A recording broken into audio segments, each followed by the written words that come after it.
नमस्कार, आप देख रहे हैं IBC 24। मैं हूं आप सभी के साथ रचना नितेश। गुड मॉर्निंग छत्तीसगढ़ में आप सभी का बहुत बहुत स्वागत है। रुक करेंगे हेडलाइंस की ओर। आज छत्तीसगढ़ के दौरे पर रहेंगे प्रधानमंत्री नरेंद्र मोदी। दुर्ग में जनसभा को करेंगे संबोधित। सुबह 10:40 पर पहुंचेंगे रायपुर। कांग्रेस सांसद राहुल गांधी का आज छत्तीसगढ़ दौरा। जगदलपुर में जनसभा को करेंगे संबोधित। दोपहर 3 बजे खरसिया में भी होगी आम सभा।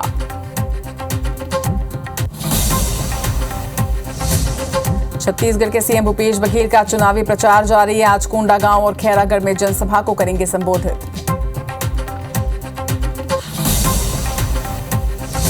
आज छत्तीसगढ़ आएंगे यूपी के सीएम योगी आदित्यनाथ। भानुप्रतापपुर, डोंगरगांव और पंडरिया में करेंगे जनसभा।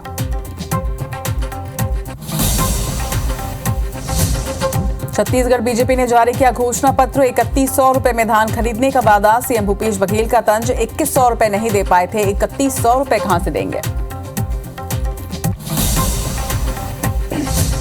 ईडी ने प्रेस नोट जारी कर सीएम भूपेश बघेल पर लगाया बड़ा आरोप। महादेव ऐप के प्रमोटर्स ने सीएम को दिए 508 करोड़ रुपए। सीएम भूपेश का जवाब, इससे बड़ा मजाक क्या हो सकता है। पूर्व सीएम रमन सिंह ने कसा तंज।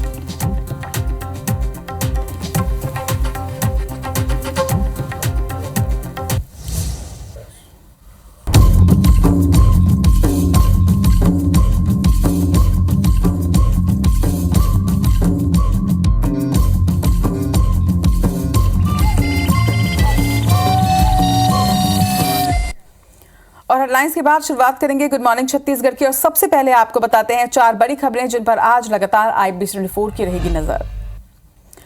छत्तीसगढ़ के चुनावी रण में आज दिग्गजों का जमावड़ा लगेगा। आपको बता दें कि बीजेपी की ओर से प्रधानमंत्री नरेंद्र मोदी, उत्तर प्रदेश के मुख्यमंत्री योगी आदित्यनाथ और बीजेपी प्रदेश अध्यक्ष अरुण साव आज प्रचार की कमान संभालेंगे। तो वहीं कांग्रेस ने भी चुनाव प्रचार में अपनी पूरी ताकत झोंक दी है। दूसरी तस्वीर कांग्रेस के प्रचार प्रसार की। कांग्रेस सांसद राहुल गांधी आज जगदलपुर और खरसिया के दौरे पर रहने वाले हैं। चुनावी सभा को यहां वो संबोधित करेंगे। तो वहीं सीएम भूपेश बघेल अलग अलग जगहों पर चुनावी सभा को संबोधित करने वाले हैं। तीसरी खबर बीजेपी के संकल्प पत्र से जुड़ी हुई। छत्तीसगढ़ बीजेपी के घोषणा पत्र में सबसे बड़ा वादा 21 क्विंटल प्रति एकड़ धान 3100 रुपए के मूल्य से खरीदी का है। इसके अलावा महिलाओं और मजदूरों को 10,000 रुपए देने का वादा भी बीजेपी ने अपने संकल्प पत्र में किया है। वहीं चौथी खबर शिक्षक ट्रांसफर घोटाला मामले में हाईकोर्ट में सुनवाई हुई है और इस दौरान हाईकोर्ट ने बड़ा आदेश देते हुए प्रमुख सचिव स्कूल शिक्षा की अध्यक्षता में कमेटी बनाने का कहा है। कमेटी में 5 ज्वाइंट डायरेक्टर सदस्य के रूप में काम करेंगे।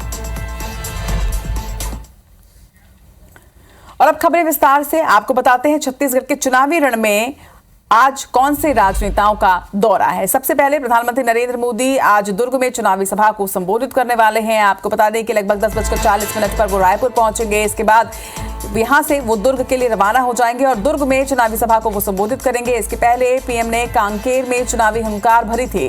वहीं यूपी के सीएम योगी आदित्यनाथ 2 दिवसीय छत्तीसगढ़ के दौरे पर आज आएंगे। आज अंतागढ़, डोंगरगांव और पंडरिया में उनकी चुनावी सभा होगी। इसके साथ ही कवर्धा और बीरगांव में योगी आदित्यनाथ का रोड शो भी होना है। इसके साथ ही राहुल गांधी भी आज छत्तीसगढ़ के दौरे पर हैं। जगदलपुर और खरसिया में सभा को वो संबोधित करेंगे। इस दौरान कांग्रेस के दिग्गज नेता और कांग्रेस प्रत्याशी भी उनके साथ मौजूद रहेंगे। दोपहर 1 बजे जगदलपुर में और दोपहर 2:30 बजे खरसिया में आज चुनावी सभा को राहुल गांधी संबोधित करने वाले हैं। तो लगातार दिग्गजों का छत्तीसगढ़ दौरा जारी है। नरेंद्र मोदी, योगी आदित्यनाथ और राहुल गांधी आज तीनों दिग्गजों का छत्तीसगढ़ दौरा और अपनी अपनी पार्टी के लिए ये प्रचार की कमान संभालेंगे। और बात करें सीएम भूपेश बघेल की, तो धुआंधार प्रचार लगातार वो कर रहे हैं। आज 3 विधानसभाओं में प्रचार करने के लिए पहुंचने वाले हैं। नारायणपुर, कोंडागांव और डोंगरगढ़ के मुड़ेपार में आज उनकी सभा होगी। कांग्रेस प्रत्याशियों के लिए प्रचार सीएम भूपेश बघेल करने वाले हैं। आपको बता दें कि पहले चरण में 7 नवंबर को मतदान होने हैं और ये तीनों ही सीट पहले चरण में इन पर चुनाव होने हैं। प्रचार के लिए राजनीतिक दलों ने अपनी ताकत झोंक दी है। 7 नवंबर को मतदान होने हैं पहले चरण के छत्तीसगढ़ में और इन तीनों ही सीटों पर पहले चरण में ही चुनाव होने हैं। कल यानी कि 5 तारीख से चुनावी शोर जो है वो थम जाएगा और उसके पहले धुआंधार प्रचार सभी पार्टियों का जारी है। सीएम भूपेश बघेल आज 3 अलग अलग जगहों पर प्रचार प्रसार करने वाले हैं। आज बस्तर वो जाने वाले हैं और बस्तर में चुनावी सभा को संबोधित करेंगे। 3 विधानसभा क्षेत्रों में पहुंचकर सीएम भूपेश बघेल आज चुनावी सभा को संबोधित करने के साथ ही प्रत्याशियों के पक्ष में प्रचार करेंगे।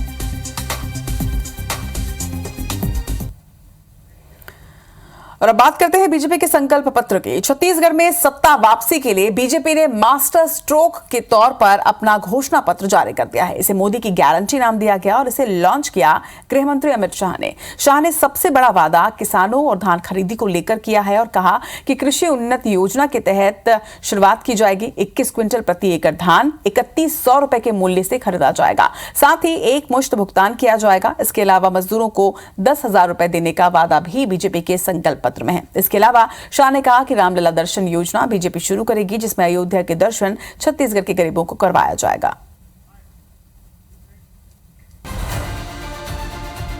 छत्तीसगढ़ में सत्ता वापसी के लिए आज बीजेपी ने मास्टर स्ट्रोक के तौर पर अपना घोषणा पत्र जारी किया। अपने संकल्प पत्र को बीजेपी ने नाम दिया है मोदी की गारंटी। इसे लॉन्च करने पहुंचे देश के गृह मंत्री अमित शाह ने सबसे बड़ा वायदा किसानों और धान को लेकर किया। बीजेपी प्रदेश के किसानों के लिए कृषक उन्नति योजना लाई है, जिसके तहत 21 क्विंटल प्रति एकड़ धान 3100 रुपए के मूल्य पर खरीदा जाएगा और इसका भुगतान एक मुश्त होगा। इसके अलावा मजदूरों को 10,000 रुपए देने का वायदा बीजेपी ने किया है। वहीं प्रदेश की विवाहित महिलाओं को 12,000 रुपए सालाना देने की योजना महतारी वंदन योजना का भी ऐलान हुआ। इसके अलावा प्रदेश की गरीब महिलाओं को 500 रुपए में गैस सिलेंडर देने का ऐलान हुआ है। युवा वोटर्स को साधने के लिए 1 लाख पदों पर सरकारी नौकरी देने का ऐलान किया गया। पीएम आवास को लेकर बीजेपी का ऐलान है कि सरकार बनने पर पहली कैबिनेट मीटिंग में प्रदेश में 18 लाख प्रधानमंत्री आवास के लिए राशि प्रदान की जाएगी। इसके अलावा आयुष्मान योजना के तहत 10 लाख रुपए तक का इलाज होगा, जिसमें शुरुआत में 5 लाख रुपए आयुष्मान बीमा से, जबकि उसके ऊपर खर्च होने पर 5 लाख रुपए सीएम राहत कोष से दिया जाएगा। हर जिले में सिम्स और सीईटी बनेंगे। 21 क्विंटल प्रति एकड़ धान 3100 रुपए के मूल्य से हम खरीदेंगे। एक मुफ्त भुगतान उसका कर किसान को इसकी राह नहीं देगा। 1 लाख खाली पदों को सिर्फ 2 साल के अंदर समयबद्ध टाइम टेबल तय कर हम इसकी भर्ती करेंगे। हम प्रत्येक परिवार को 5 लाख की योजना तो देंगे ही देंगे, इसके साथ साथ 10 लाख तक का पूरा जिसको जरूर पड़ेगी इसका उपचार मुख्यमंत्री राहत कोष से किया जाएगा। घोषणा पत्र जारी करने के दौरान अमित शाह ने भूपेश सरकार पर जमकर हमला बोला। उन पर गोबर घोटाला, महादेव ऐप घोटाले जैसे गंभीर आरोप लगाए। सबको आप कॉपी पेस्ट कर दिए, वो जितना है उसमें कोई मेहनत नहीं, और नकल के लिए भी अकल की जरूरत पड़ेगी। ये किसानों की मांग थी और भारतीय जनता पार्टी ने कहा कि 21 क्विंटल धान की खरीदी की जाएगी। समर्थन मूल्य 3100 रुपया किसानों को दिया जाएगा। बोनस की राशि एक मुश्त भुगतान किया जाएगा। अब ये 3 दिसंबर के नतीजे साफ करेंगे कि ये घोषणा पत्र क्या बीजेपी के लिए वाकई गेम चेंजर साबित होगा। Bureau report, IBC 24। तो केंद्रीय गृह मंत्री अमित शाह ने बीजेपी का संकल्प पत्र यानी कि मोदी की गारंटी जो है वो स्टेट के लिए जारी कर दी है। अब देखना होगा कि क्या ये गेम चेंजर साबित होता है। छत्तीसगढ़ में सत्ता वापसी के लिए ये बीजेपी का मास्टर स्ट्रोक था, जिसे मास्टर स्ट्रोक के तौर पर ये घोषणा पत्र को जारी किया गया है। इसे मोदी की गारंटी नाम दिया गया है, लॉन्च किया अमित शाह ने, और सबसे बड़ा वादा किसानों के लिए है। वैसे अब तक कांग्रेस ने अपना घोषणा पत्र सामने नहीं लाया है, लेकिन इसके साथ ही उन्होंने कई अहम बिंदुओं का ऐलान अब से कर दिया है। किसानों से जो वादा किया गया है, कांग्रेस ने कहा है कि 2700 रुपए की दर से धान खरीदी हो रही है, तो वहीं भाजपा ने 3100 रुपए की दर से धान खरीदी का वादा कर दिया है। तो किसानों को देखना होगा कि दोनों को ये क्या चीजें मिल रही हैं। वहीं कांग्रेस की अगर हम बात करते हैं तो 20 क्विंटल प्रति एकड़ धान खरीदी कांग्रेस कर रही है। भाजपा ने जो वादा किया है वो है 21 क्विंटल धान खरीदी का। दूसरी तरफ तेंदुपत्ता संग्राहकों के लिए देखिए, कांग्रेस 4000 रुपए बोनस दे रही है, लेकिन भाजपा का कहना है कि भाजपा 5500 रुपए प्रति मानक बोरा जो है वो तेंदु संग्राहकों को देगी, यानी कि 1500 रुपए ज्यादा देने का ऐलान यहां पर किया गया है। महिलाओं से वादे की अगर हम बात करते हैं तो कांग्रेस का कहना है कि महिलाओं को गैस सिलेंडर पर 500 रुपए की सब्सिडी दी जाएगी। वहीं भाजपा ने ऐलान किया है कि महिलाओं को 500 रुपए में गैस सिलेंडर ही दिया जाएगा। कांग्रेस ने महिला स्व सहायता समूहों के लिए लोन माफी की घोषणा की है, तो वहीं भाजपा ने विवाहित महिलाओं को 12,000 रुपए सालाना देने का ऐलान किया है। तो महिलाओं के लिए वादा भी आप देख रहे हैं। युवाओं की अगर हम बात करते हैं तो युवाओं को साधने के लिए भी दोनों ही पार्टियों ने अपने अपने दांव खेले हैं। कांग्रेस ने युवाओं को 2,500 रुपए बेरोजगारी भत्ता पहले ही दिया जा रहा है। वहीं भाजपा ने ऐलान किया है कि 1 लाख खाली सरकारी पदों पर 2 साल के अंदर भर्ती होगी। यानी एक तरफ बेरोजगारी भत्ता तो दूसरी तरफ रोजगार के अवसर की बात कही गई है। वहीं मजदूरों की अगर हम बात करते हैं तो भूमिहीन मजदूरों को 10,000 रुपए देने की घोषणा कांग्रेस ने की हुई है, तो भाजपा ने भूमिहीन मजदूरों को 10,000 रुपए देने का ऐलान उन्होंने भी किया। यानी कि दोनों ही पार्टियों ने भूमिहीन मजदूरों के लिए 10,000 रुपए देने की घोषणा की है। यानी दोनों ही पार्टी मजदूरों के लिए यानी भूमिहीन मजदूरों के लिए समान रूप से ऐलान कर चुके हैं। इधर अगर स्वास्थ्य के क्षेत्र की बात करें तो भाजपा ने अपने संकल्प पत्र में आयुष्मान योजना के तहत 5 लाख रुपए की मदद का ऐलान किया है, तो वहीं कांग्रेस डॉक्टर खूबचंद बघेल योजना में बदलाव की घोषणा कर चुकी है। तो स्वास्थ्य के क्षेत्र में भी 2 बड़े ऐलान हैं। वहीं 5 लाख रुपए से बढ़ाकर 10 लाख रुपए की सहायता देने की बात कांग्रेस ने पहले ही कही है, तो वहीं भाजपा ने सीएम राहत कोष से 10 लाख रुपए तक का इलाज मुफ्त करवाने की बात कही है। शिक्षा के क्षेत्र में वादों की अगर हम बात करें तो कांग्रेस ने पहले ही ऐलान किया था। राहुल गांधी जब छत्तीसगढ़ के दौरे पर पहुंचे थे तो उन्होंने ये बड़ा ऐलान किया था कि कांग्रेस की सरकार आएगी तो केजी से पीजी तक मुफ्त शिक्षा दी जाएगी। तो वहीं भाजपा ने हर संभाग में Chhattisgarh institute of medical science खोलने का ऐलान किया, यानी सिम्स खोला जाएगा। उसके साथ ही आईआईटी का भी निर्माण किया जाएगा। तो हर संभाग में Chhattisgarh institute of medical science खोलने का ऐलान किया गया है। और इसके साथ ही प्रधानमंत्री नरेंद्र मोदी ने यह भी कहा है कि अगर बीजेपी आती है तो हिंदी में पढ़ाई शुरू की जाएगी। वहीं शिक्षा के क्षेत्र की जो घोषणाएं हैं वो आप इस वक्त देख रहे हैं। कांग्रेस और भाजपा दोनों ने ही शिक्षा के क्षेत्र में क्या क्या वादे किए हैं। एक तरफ केजी से पीजी तक मुफ्त शिक्षा, तो दूसरी तरफ हर संभाग में Chhattisgarh institute of medical science खोलने का ऐलान।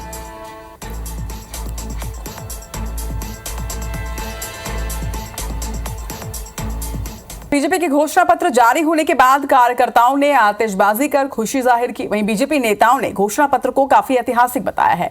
पूर्व सीएम रमन सिंह का कहना है कि घोषणा पत्र हर वर्ग को ध्यान में रखकर तैयार किया गया है। हर वर्ग के विकास के लिए हमारा संकल्प अटल है। 5 तस्वीरें आप देख रहे हैं अलग अलग जगहों की। एक तरफ जहां भाजपा के नेताओं की प्रतिक्रियाएं सामने आई तो वहीं आम जनता की भी प्रतिक्रियाएं सामने आई। लोगों ने भी इसे पसंद किया है। मिलीजुली प्रतिक्रिया कई जगह पर सामने आई। भाजपा के लोगों ने जहां आतिशबाजी कर खुशी जताई है तो वहीं कई लोगों ने मिठाई बांटकर खुशी मनाई। मिलीजुली प्रतिक्रिया आम जनता के भी इस घोषणा पत्र को लेकर सामने आई है।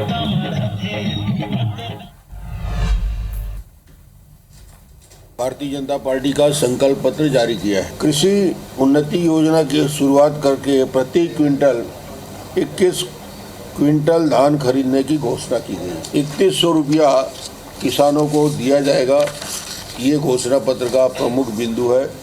तीसरा इसी में महत्वपूर्ण विषय किसानों का बोनस की राशि अलग अलग साल भर आगे पीछे करने की अपेक्षा एक मुश्त भुगतान किया जाएगा।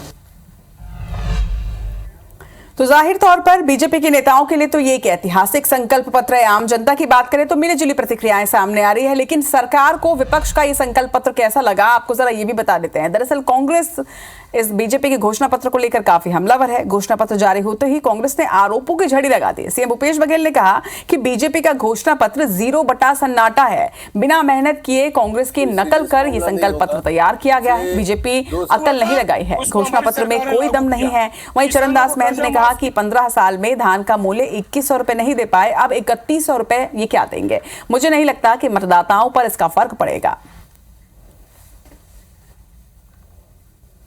आप सबको आप कॉपी पेस्ट कर दिए। 10,000 रुपया भूमि श्रमिक का देंगे तो ये करेंगे वो करेंगे। वो जितना है उसमें कोई मेहनत नहीं, और नकल के लिए भी अकल की जरूरत पड़ेगी। तो इसके घोषणा पत्र में कोई दम नहीं है। पिछले 15 साल में 2100 नहीं दे पाए तो क्या 3100 देंगे। और वो खुद ही कहते हैं कि जुमलाबाजी थी। तो ये तो जो कुछ है उसमें जुमलाबाजी होगा, कोई सीरियस मामला नहीं होगा। तात्कालिक लाभ उठाने के लिए झूठी बातें कर रहे हैं और बाद में कहेंगे हमारा जुमला था। जैसे 15 लाख का कहा। छत्तीसगढ़ में ईडी के दावे पर सीएम भूपेश बघेल का जवाब सामने आया। उन्होंने कहा कि इससे बड़ा मजाक क्या हो सकता है। किसी को पकड़कर दबाव बनाकर बयान लेने का मतलब नहीं है। आपको भी बता दें कि ईडी ने प्रेस नोट जारी कर सीएम भूपेश बघेल पर बड़ा आरोप लगाया था। ईडी की प्रेस नोट में यह दावा किया गया है कि महादेव ऐप के प्रमोटर्स ने नियमित अंतराल में सीएम को 508 करोड़ रुपए दिए हैं। बीते गुरुवार को ईडी ने रायपुर और भिलाई में छापेमारी के बाद कैश कुरियर असीम दास और कांस्टेबल भीम यादव को गिरफ्तार किया, जो कि फिलहाल 7 दिन की हिरासत में है। असीम असीम दास के बयान और शुभम सोनी के ईमेल के आधार पर ईडी ने यह दावा किया। फिलहाल असीम दास के पास से 5 करोड़ 39 लाख रुपए जब्त किए गए हैं और कुछ बेनामी बैंक खातों से 15 करोड़ 59 लाख रुपए फ्रीज किए गए हैं। ईडी ने इस रकम को विधानसभा चुनाव में खर्च करने की आशंका जाहिर की है। वहीं इस मामले में अब तक 4 आरोपी गिरफ्तार हो चुके हैं। जो असीम दास नाम के शख्स को गिरफ्तार किया है, उसने आपको 508 करोड़ रुपए भेजे हैं। क्या लग रहा है सर, ये बक्से में यही आया था क्या छत्तीसगढ़? इससे बड़ा मजाक और क्या हो सकता है कि आप किसी सूबे के मुख्यमंत्री पे किसी आदमी से मार पीट के या दबाव डाल के बुलवा दो। मैं किसी को पकड़ लूँ और बोल दूंगा यदि प्रधानमंत्री का नाम लेने के लिए, तो क्या प्रधानमंत्री से पूछताछ करेंगे? मतलब किसी की इज्जत उछालना बहुत आसान हो गया है। सर, आपने कहा कि आपको परेशान किया जा रहा है। तो वो तो है ही। अगर ये परेशानियां नहीं होती, ये परेशान बघेल इसीलिए ईडी के खिलाफ ऐसी बयानबाजी देते थे क्योंकि महादेव के मामले में वो भी संलिप्त है। अभी रमन सिंह 500 से अधिक लोगों की गिरफ्तारी की है हमने। कोई तथ्य है? मैंने आपको पैसा दिया, दिखना चाहिए ना। जैसे 5 करोड़ रुपया आपने कहा कि ये दिख रहा है, आपने फोटो खींच के डाल दिया। अब वो 5 करोड़ में से मैंने आपको कितना दिया, आपके पास मिलना चाहिए ना। शराब घोटाला, कोयला घोटाला, चावल घोटाला वहाँ तक ठीक है, मगर ये तो प्रमाणित दस्तावेज प्रस्तुत कर दिया ईडी ने। अब बचा ही क्या? किसी राज्य के मुख्यमंत्री के लिए इससे ज़्यादा शर्मनाक बात और क्या हो सकती है? जो भीम यादव है, जो कांस्टेबल है, वो पकड़ा गया है, उसमें आरोपी सिद्ध हुआ है, और इसमें जो असीम दास है उसको गिरफ्तार किया गया है। ये सब पहुंचाने वाले हैं माननीय मुख्यमंत्री जी तक। शिक्षक ट्रांसफर घोटाला मामले में हाईकोर्ट में सुनवाई हुई है। इस दौरान हाईकोर्ट ने बड़ा आदेश देते हुए प्रमुख सचिव स्कूल शिक्षा की अध्यक्षता में कमेटी बनाने के आदेश दिए हैं। कमेटी में 5 जॉइंट डायरेक्टर सदस्य होंगे। ये कमेटी सभी मामलों की सुनवाई करेगी। जिन शिक्षकों का ट्रांसफर संशोधन निरस्त किया गया है वो इस कमेटी को अपना अभ्यावेदन दे सकेंगे और कमेटी इसके बाद निर्णय करेगी। प्रदेश में शिक्षकों की पोस्टिंग और प्रमोशन के लिए पैसे लेकर उनकी मनचाही जगह नियुक्ति का खुलासा हुआ था, जिसके बाद जांच में गड़बड़ी पाए जाने पर सरकार ने 2713 शिक्षकों का ट्रांसफर संशोधन कर दिया था। छत्तीसगढ़ की खबरों में फिलहाल इतना ही, लेकिन आगे देखिए 9 बजे तक की दूसरी बड़ी खबरें। खबर 9 बजे में।